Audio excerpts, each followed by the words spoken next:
Archetype were absolutely delighted to win the architectural competition for the redevelopment of St Michael's Hospice.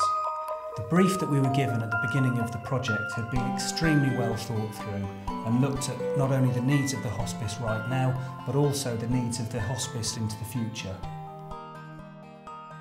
We worked with a clinical healthcare planner and we developed these adjacency diagrams which not only established what rooms were required but also the optimum arrangement for which rooms needed to be next to others.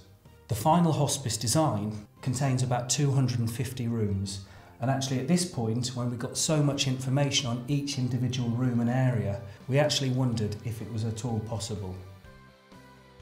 So how we managed to unlock this particular conundrum was that we looked at a whole site strategy.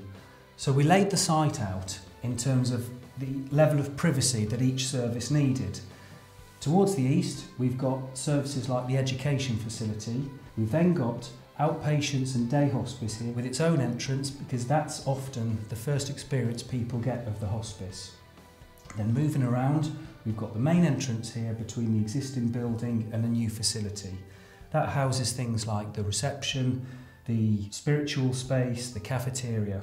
And then beyond there, in the most private part of the site, we've got the inpatient facility. Now, one of the key changes is that the inpatient beds are no longer in multi-bedroom wards. They're actually in single rooms with en-suites. We're looking at a typical cluster here, and we've got 4 inpatient bedrooms. Now, from each of the bed positions, you can have direct views into the landscape through large windows. Now, the design of the individual bedrooms we gave an awful lot of thought to as well. The hoisting we actually have designed so it's recessed up into the ceiling. So actually, if you don't need hoisting, you can actually open the door and then stow the hoist away in the corner. Also, with the wash hand basin, we've tucked it just around the corner, so not in such a prominent location.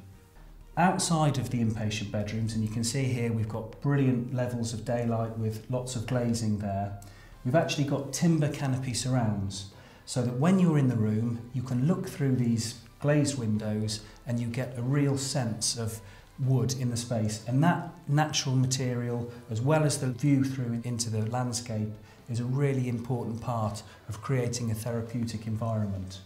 And these are just a number of the design features that we've incorporated to make this a truly revolutionary building. There's not another building or design like this at all in the world, and it will serve the local community for generations to come.